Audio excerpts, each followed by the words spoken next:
कोई और देखे ना देखे। World bank, America, IMF, Israel, Asian development bank तो देख रहा है कि हम कहां पहुंच चुके हैं। स्टेट बैंक ऑफ पाकिस्तान ने भी खतरे का घड़ियाल बजा दिया। बुध के दिन स्टेट बैंक ऑफ पाकिस्तान ने आदादो शुमार का जो जार किया है वो परेशान कुन से भी आखिरी स्टेज का है। जिस सपर डॉलर मैन को PM बाहर भेजा गया था उसका जादू चलने से पहले गीला पटाखा साबित हुआ। स्टेट बैंक के मुताबिक पाकिस्तान के कर्जे स्काई कर गए हैं जो इस वक्त 62.5 ट्रिलियन तक जा पहुंचे हैं। सिर्फ हुकूमती कर्जे 12 ट्रिलियन की बुलंद तरीन सतह को चाह चुके हैं। लेकिन PDM और उसकी प्रोपेगेंडा मशीनरी और सरपरस्तों का मसला मईशत नहीं सियासत है, वो भी सिंगल पॉइंट एजेंडा पॉलिटिक्स। इसीलिए तमाम इदारे, सारे हुकूमती वसाइल, टोटल माओते पेस ब्रिगेड सब के सब इमरान मुक्काओ मुहिम पर लगे हुए हैं। कौम को बताया गया था कि इमरान हटाओ मुहिम जो ही कामयाब होगी डॉलर 100 रुपए से नीचे आ जाएगा, महंगाई सिफर हो जाएगी और सारी दुनिया पाउंड स्टर्लिंग और रियाल, युआन, डॉलर, दिरहम वगैरह लेकर पाकिस्तान को एशियन टाइगर बनाने दौड़ पड़ेगी। अगर आप जानना चाहते हैं कि आज पाकिस्तान कहां खड़ा है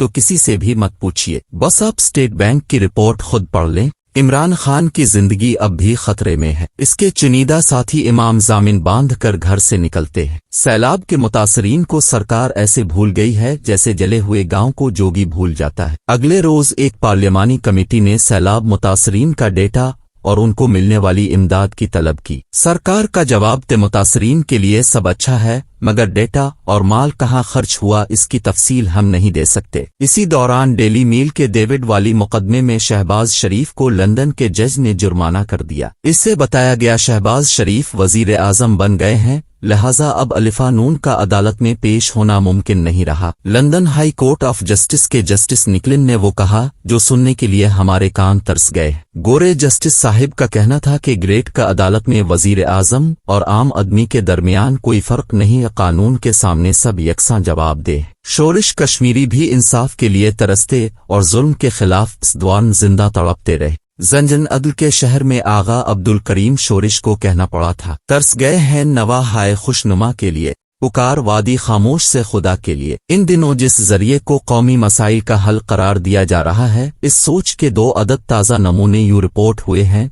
मगरिब में पनागुज़ीन एक पाकिस्तानी ने इस मौजूदा कौमी बहरान का हल इंतखाबात के बजाय इन अल्फाज में तजवीज़ किया, चंद हजार बंदे मार कर अमन कायम किया जा सकता है तो इसमें हर्ज ही किया है, मौसूफ बताई जाते हैं। अगले दिन वफाकी दारुल हुकूमत के नेशनल प्रेस क्लब में एक प्रेस कॉन्फ्रेंस बर्पा करवाई गई जिसमें 1977 वाले माशाल्लाह के बानी मुबान ने बहरान से निकलने का पहले से भी ज्यादा नायाब और नादिर नुस्खा बताया। फरमाते हैं तब 900 बंदे मेरे थे, अब एक बंदा मरा है, लोगों की सांस क्यों फूल गई है, मारो ये साहिब भी एक आओ है। इस अजीब अलखलकत सोच की तफसील अब प्रेस कॉन्फ्रेंस मीडिया में देख ले। क्या दुनिया में अब किसी ऐसी आईनी रियासत को जानते हैं जहां कोई अपने ही शहरियों को मार डालो का मशवरा आन दी सके? ऐसा तो भी मुमकिन नहीं, मगर इस वक्त सारे कौमी वसाइल का तमाम फोकस आइन और कानून नहीं बल्कि मेरी सोच मेरी मर्जी है। हम इस एतबार से भी दुनिया की जदीद तरीन रियासत हैं जहां पर पॉलिटिकल का इस्तिलाह ने जन्म लिया।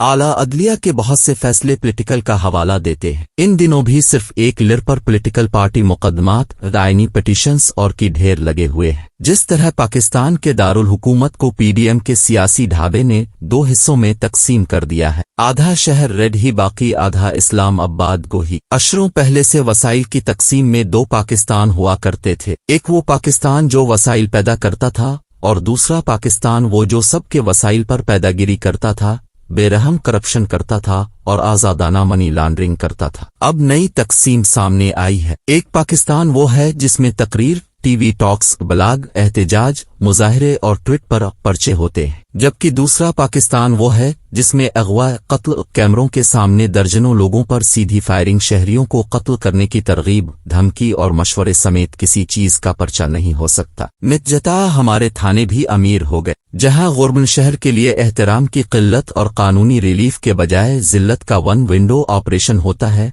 जबकि अमन शहर खेतों खलियानों के बाद अब थानों के भी असल मालिक है और तो और डाकू भी 2 किस्म के हो गए। कचरी वाले छोटो गैंग कहलाते हैं और पकू वाले मोटो माफिया। इमरान खान के वजीर आजम बनने से पहले तोशा खाना एक था, अब तोशा खाने भी दो हो गए हैं। एक वो जिसमें से सिर्फ 2100 तोहफे लेकर शौकत अजीज तोहफों से भरे जहाज में बैठकर लंदन चला गया। तोशा खाने की गाड़ी नवाज शरीफ की साहिबजादी से बरामद हो, वो भी साल हा साल बाद। न तो खबर है न कानून की खिलाफ वर्जी। तोशा खाने के फौजदारी रेफरेंस 21 साल चली और फैसला न हो। दूसरा तोशा खाना वो है जहां से इमरान खान ने सरकारी तौर पर फिक्स्ड से ज्यादा पैसे अदा करके तोहफे लिए। ये है दूसरे तोशा खाने का नाकाबिले मुआफी जुर्म। केपी से सरहदी गांधी 3 ने ट्वीट किया, घड़ी पर खाना खुदा की तस्वीर थी, इसे कैसे बेचा गया। मुझे अपनी जाए नमाज का ख्याल आ गया। जब इदारे सारे सियासतकार और अलिफा नून की वाली अहलकार यहाँ तक पहुँच जाएं तो समझ लो साबित हो गया इमरान बतौर वजीर आजम ना करप्ट था, ना कमीशन लिया, ना मनी लॉन्ड्रिंग की। पत्थर था मगर बर्फ के गालों की तरह था, एक शख्स अंधेरों में आजा लोहे की तरह था।